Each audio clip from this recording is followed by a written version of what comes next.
Hello, everybody. Boxing Bros UK. Here's Chris, and this is my co-host, Andrew the Boxing Brain.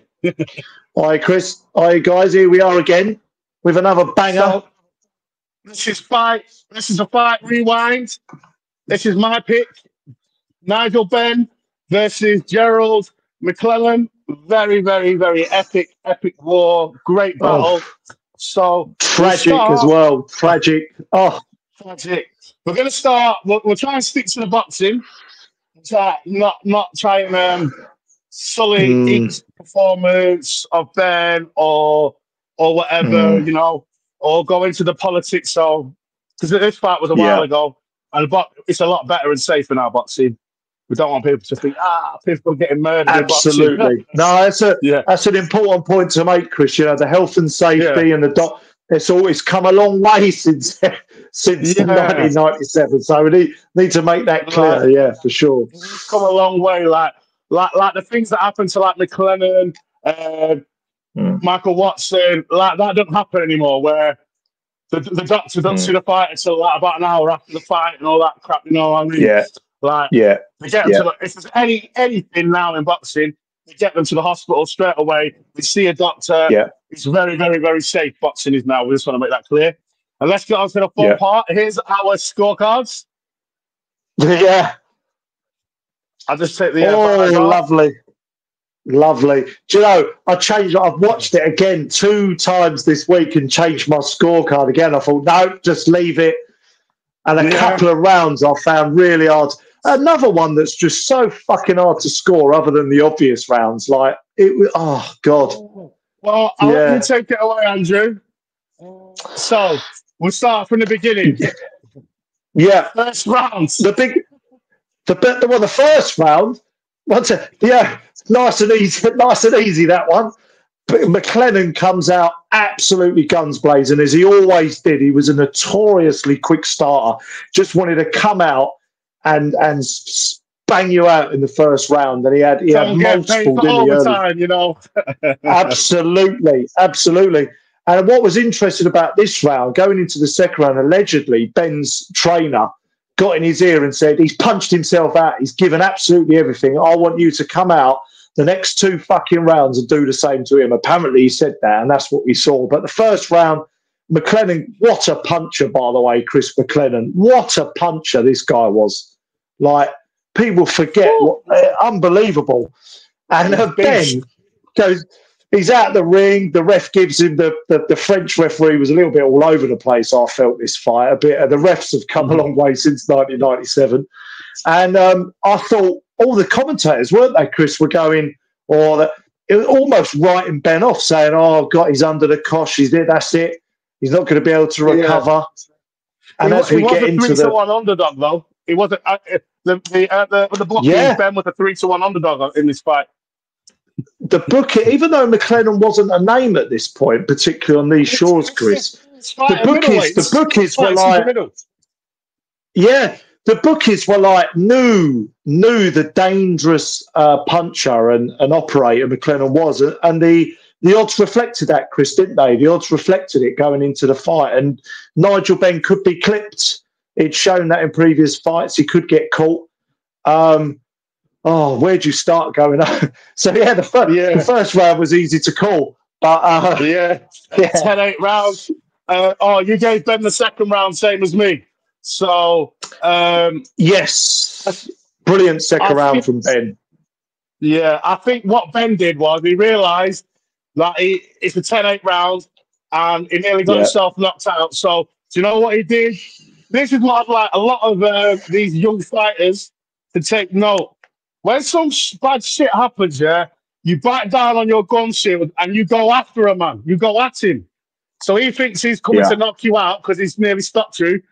And you bite down on your gun shield and you start swinging. Not strategy. Obviously, you've got your boxing fundamentals, but you go after him. You put the pressure on him, you don't let him breathe, you smother him. And that's what Ben did, and that's how he got back into the fight, because he came back, won that round.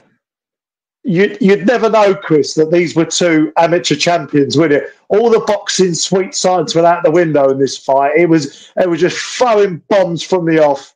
A bit like the Corrales-Castillo fight we covered. Yeah. Both got, I mean, McClennan started to get on his bike a little bit at times in this fight, which said to me that he was worried and maybe something was going on in his head, you know, the brain injury, but we won't go too deep into that. But fucking hell, like all the amateur pedigree went out the window for this fight. Then I see round 3. You had that as a draw. Yeah.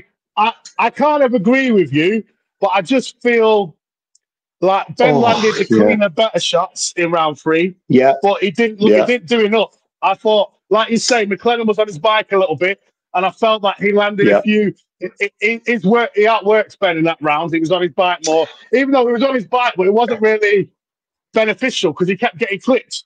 Not all the time, but he kept, like, when he was trying to do like a pullback, like a pull counter and stuff, Ben was just like ducking low, leaping left hook, leaping right hook. He just kept catching him, or just catching him with a snip like. So he was on his bike, he was out landing him, but he was still getting caught. It wasn't like beautiful masterclass of bang bang like Muhammad Ali, sting the foot like a butterfly, sting like he weren't floating around like jabbing his head off. He was floating around, kind of running away a bit, pinging him and getting caught every now and again himself. But I do think he did enough to win the round, though, to be fair. Yeah, again, and with the figures with the 10-10 rounds as well, you very rarely see it. You know, I think the rules are generally it's kind of considered that you only do that unless absolutely necessary.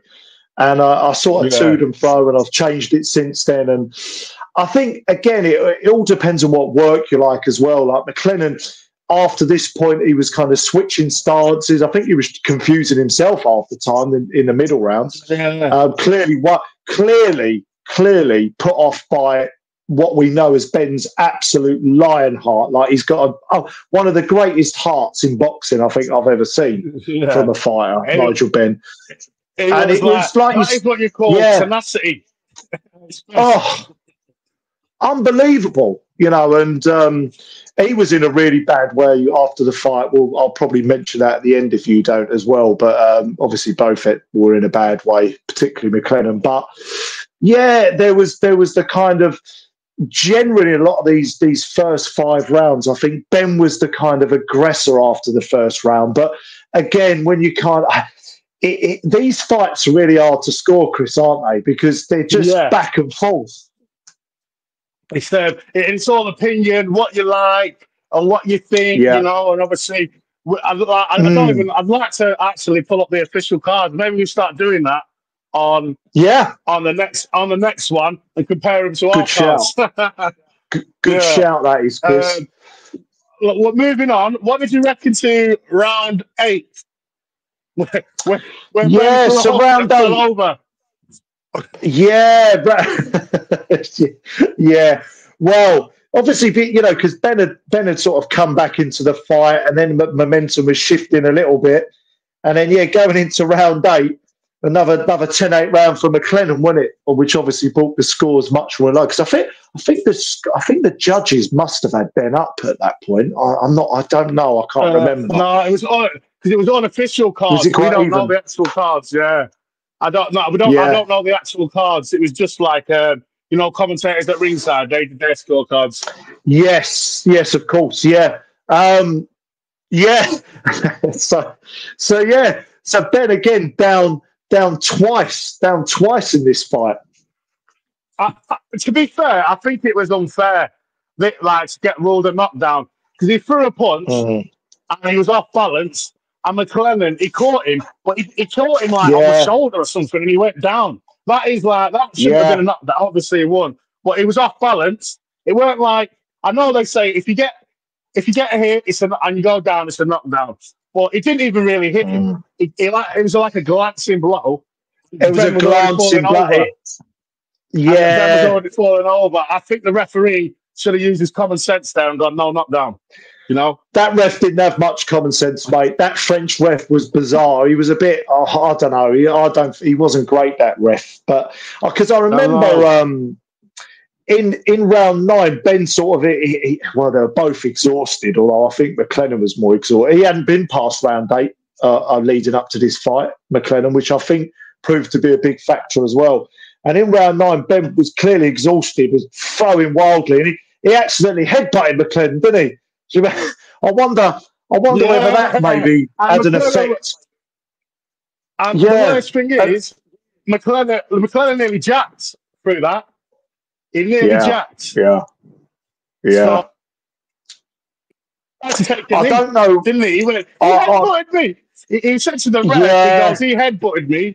And the ref was like, it was accidental, forget about it. And then he took a knee. To be fair, respect for the referee to do that.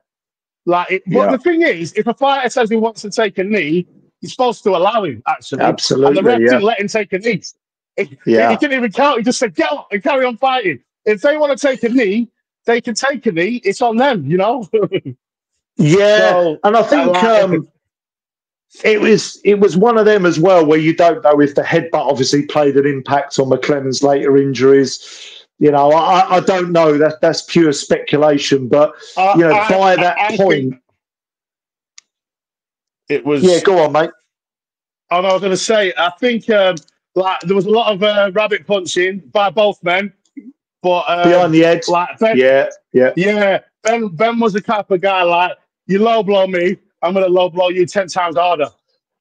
I don't give a fuck. Yeah. You rabbit punch me, Warrior. I'm going to be fucking elbowing you in the back of the head. Like, don't mess with me, you know, kind of thing. Yeah. If you want to try them kind of tactics. So I do think, he did take a lot of rabbit punches. And you know, it's just unfortunate. Like, it was a really, really good fight, but you just can't tell which punch did the damage, you know? Some people are born with weak skeletons or muscles and stuff. You just don't know. Yeah, and I think we'll maybe get into that a little bit, but obviously the end. You know, he gets knocked. He takes a knee twice, doesn't he? In that last round before he gets stopped, and it's clearly obviously something not right there. And like we say, like Chris, the disclaimer in the start of the video, like Chris said, is that, you know, since then there's been, you know, and people still die in the ring now. You know, it's the fight game, it's the pain game. Sometimes people have, you know, bleeds on the brain. It happens. It's unfortunate, but you get this in rugby, you get it in American football. You know, in physical sports, things happen. But there are an awful lot of safety measures now. Doctors get brought in, looking in the eyes, checking them over. The trainers will listen to the. I mean, look at when Mark Breland took Wilder out the fight. You know, that's a good example. I know Wilder didn't like it, but they have a duty of care. There's much more of a duty of care. And it was just one of those unfortunate things, you know. Nigel Benn came out of that fight, and he was quoted as saying this, Chris. You probably know this as well. I think he was pissing blood. He had his nose was fucked up. I've got it written down here. Yeah. He had a damaged jaw, urinating blood. He was in bed for 3 days after this fight. Like, Nigel Benn had to make. He could have been in all sorts of He could have had long-term damage himself. Yeah, it was a war, Chris. It was absolute epic fight. I had it 86-83 to McClennan. You had it 86-85. There were a lot of spin rounds, but and the thing is, it's like he didn't get knocked out cold. He took a knee, didn't get up, but obviously, I believe that's when he realised, I can't keep getting punched in the head. Something isn't right. Let's stop this right now. So fair play to McClennan, absolute warrior. He's a forgotten, because obviously after that fight, he didn't have so much of a career. But I just want to say, more first round knockouts than anybody in the middleweight division in that kind of like quick succession at a world title level. Beat Julian Jackson twice. Absolute legend at middleweight, and he would have been that super middleweight had he not met the Dark Destroyer. So yeah.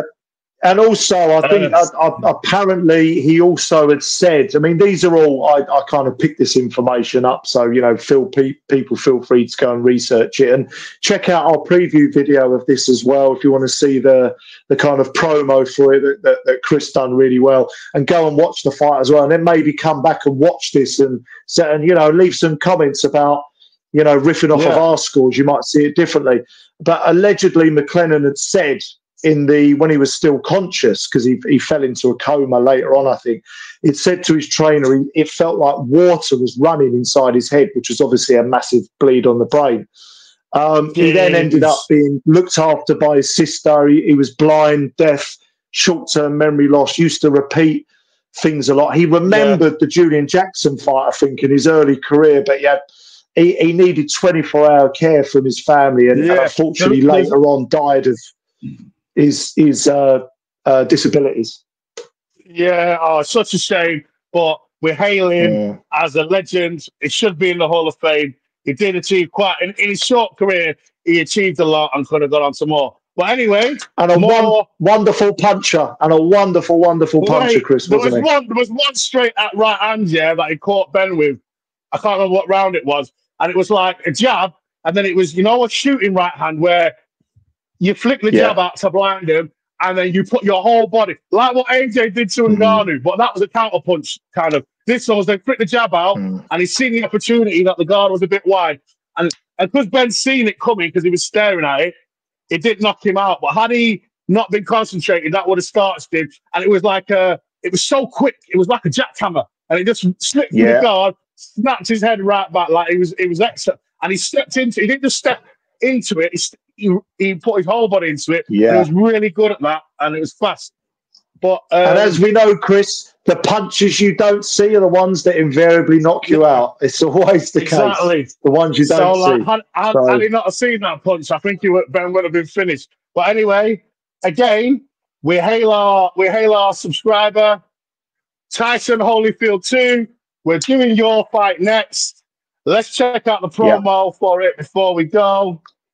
Oh, it's just a little. Yes, it's just a little one. It's just a little one, and it's the actual, and it's an actual real promo that was on TV back in the day when this fight.